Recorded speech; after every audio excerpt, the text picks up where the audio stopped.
It's another Q&A edition of Optimal Health Daily, episode 265, and I'm Dr. Neil Malik. Welcome back to another Friday edition of Optimal Health Daily, where I answer your health questions related to fitness, diet and nutrition, and lots more. You send in the questions, and I answer them for you right here on the show.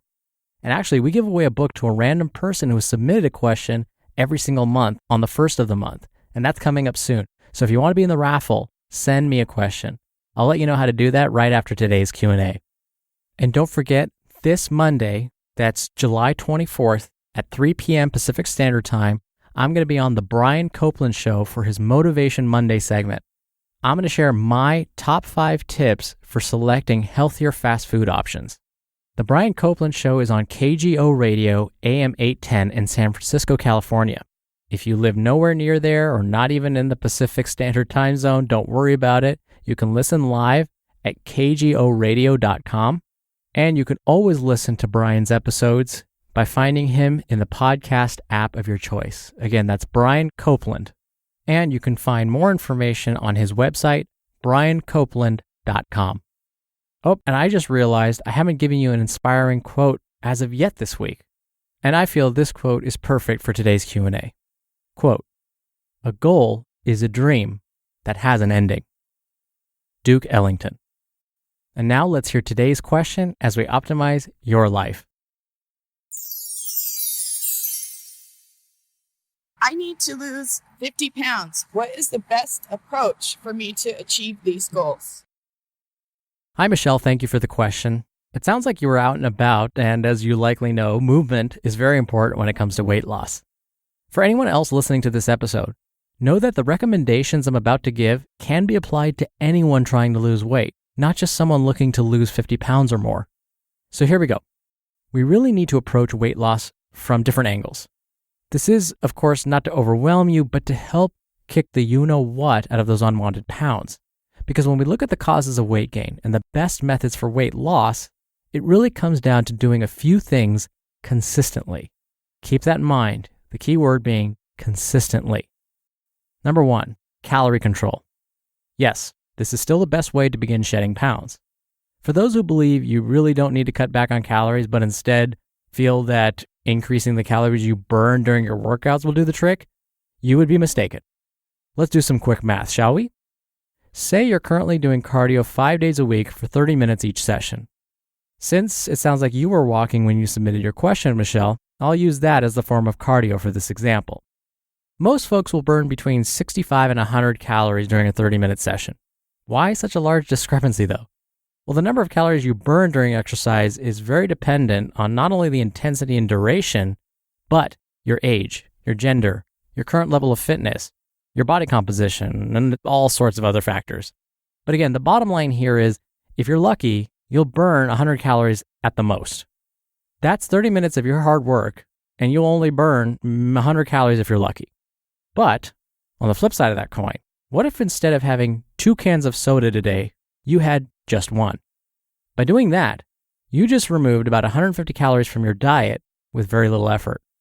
Or, let's say instead of having 2 cookies for dessert, you had just 1. Again, you likely saved another 150 calories. That's 300 calories saved with very little effort. If you do this consistently, that's 2,100 fewer calories consumed each week. This is why monitoring your food intake is so important. Now, I'm not saying exercise is useless when it comes to weight loss. More on that in a second. But I wanted to show you how quickly and easily you can reduce your calorie intake, which may be enough to start the weight loss process. The daily calorie target for otherwise healthy adults that want to lose weight is about 1,800 calories per day. So this is a good starting point. This means each meal, provided you eat 3 meals a day, should be no more than 500 calories, and you can have about 300 calories worth of snacks in between. So my recommendation is find an eating pattern that suits you and your lifestyle, one that is appealing and doesn't remove any foods or food groups, and stick to it. Try and get your calories down to about 1,800 per day, and you'll notice the pounds will start to come off. Now, what about exercise? Let's talk about that next. 2, stay active. Again, exercise is important when it comes to supporting your weight loss efforts. While it may seem like you're working really hard for very little payoff as far as calories burned are concerned, that can be misleading. Because when you work out, you're going to increase the size of your muscles. When you increase your muscle mass, you burn more calories. The trouble is, when we restrict our calorie intake to try and lose weight like I just recommended, we often lose muscle mass in that process. This is because the body starts to break down muscle for fuel. But researchers are discovering that a mix of weight training and cardio is most helpful for preserving muscle when you're trying to lose weight. And as I mentioned on this podcast many times, high-intensity interval training, or HIIT, can be very beneficial. Just be sure your doctor says that it's safe for you to try HIIT. 3. Social support. Very underrated, but so important. If you are truly going to be successful at losing weight and actually keeping it off in the long term, we're learning that it's important you have the support of your friends and family. A while back, Time magazine published a cover story titled, "Is Obesity Contagious?" The conclusion? Yes, obesity is contagious. What we're finding is we are very much influenced by those around us, our family, our peers. If we spend the majority of our time with others that watch what they eat and exercise regularly and follow a healthy lifestyle, we're more likely to do those things too. So if weight loss is your goal, let it be known to those around you. My next suggestion sounds silly, but it really works. You remember how I always talk about the importance of writing things down?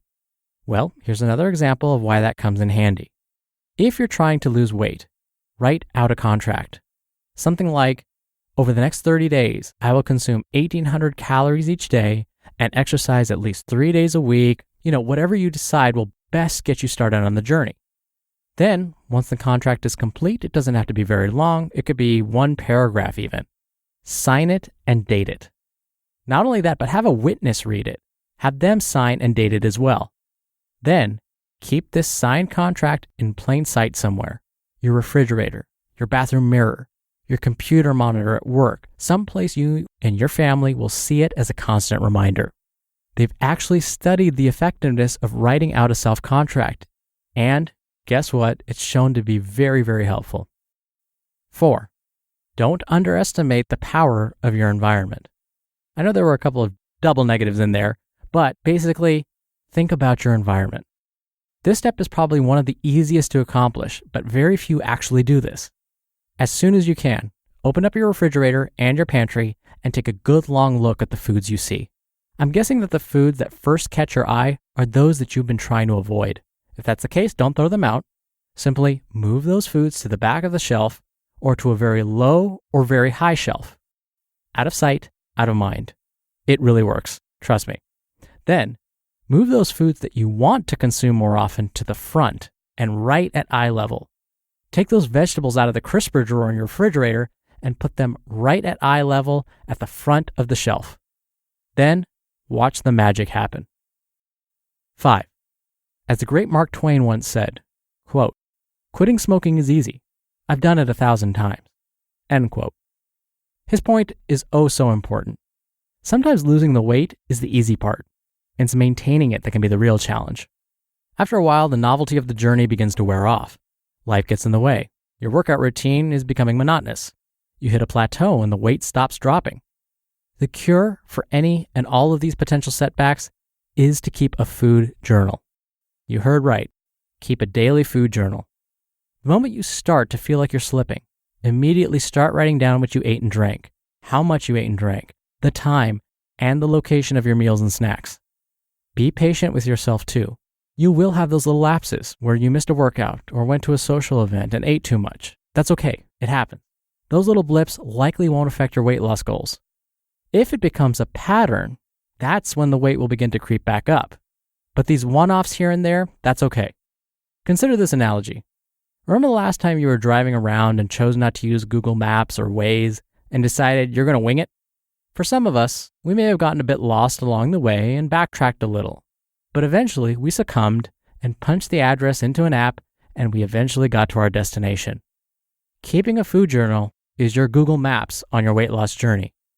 If you start to get lost and begin to backtrack, start recording your behavior. It will always set you on the right path. So again, when it comes to losing weight and keeping it off, you will likely need to use a small cachet of tools. But if you arm yourself as I've described, you can be successful. Consistency is the key. I wish you all the best as you take these next steps.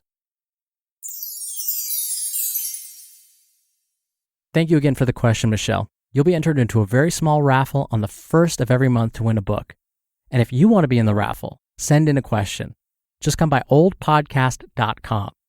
There's a red bar along the side of the page that you can click on and record right from your computer's microphone. It's really easy. You can even play back your message and do retakes before sending it in. Or you can do it the old-fashioned way and call us. The number is 61 I love OHD. Both methods are in this episode's description at oldpodcast.com. That's another week of Optimal Health Daily. Can't believe it. Another week has gone by. Thank you for listening every day and all the way through. Don't forget to catch me on The Brian Copeland Show this coming Monday at 3 p.m. Pacific Standard Time on KGO Radio AM 810. Hope you have a wonderful weekend, and I'll see you on Monday as well, where your optimal life awaits.